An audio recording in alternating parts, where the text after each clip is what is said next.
evening. As you may have heard, the Governor, Sir Edward Youde, is dead. He passed away in his sleep last night at the British ambassador's residence in Beijing.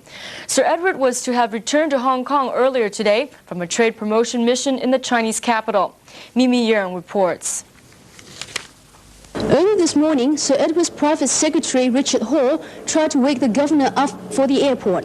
But having received no response, he informed the British ambassador, Sir Richard Evans, at 6:20, saying something was very wrong. Sir Richard then called an Australian doctor to the governor's room, but Sir Edward was already dead by the time the doctor arrived. Decisions as to when the body will be sent back to Hong Kong and other funeral arrangements will have to be made by Lady Yu later. Sir Edward came to Beijing on December the 1st as guest of honor of an economic and trade delegation of the Trade Development Council.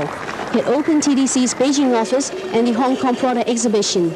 Yesterday, he had talks with Chinese Vice Foreign Minister Zhou Nan and Deputy Director of the Hong Kong and Macau Affairs Office, Li Ho.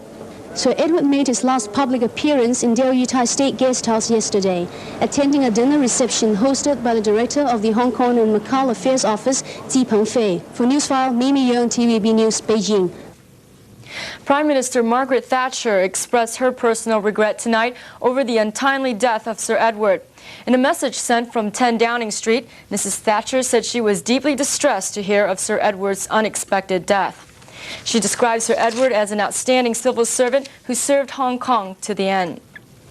The governor's death was disclosed by now acting Governor Sir David Akers-Jones. Members of the Executive Council immediately pledged their support to Sir David. They also paid tribute to Sir Edward. Betty Liu has the story. The acting governor informed executive councillors of Sir Edward's death at a special meeting early this morning. They expressed their deepest regret and pledged their full support to the acting governor. They paid tribute to Sir Edward's untiring and unstinting service to the people of Hong Kong and expressed their heartfelt sympathy to Lady Youde and her family. As a mark of respect, EXCO decided that all ceremonial and public engagements will be cancelled this weekend. After an OMELCO meeting in the afternoon, senior EXCO member Sir S.Y. Chung said members were profoundly saddened by news of the sudden death. Through his personal efforts, a solid foundation has now been laid for Hong Kong to go forward towards a new era.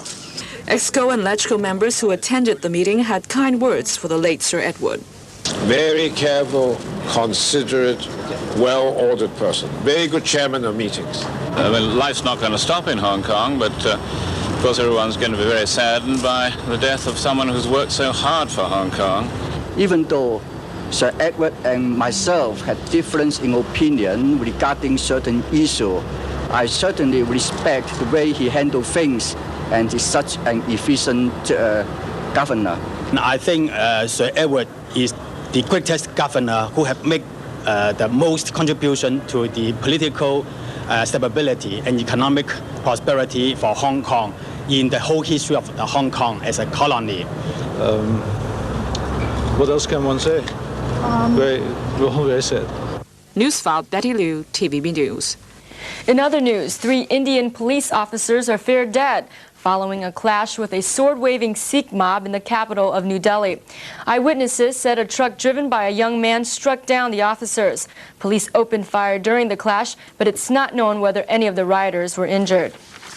And that's all for Newsfile. Our final edition of the news will be brought to you by Warwick Evans at 9 minutes past midnight. Thanks for joining us.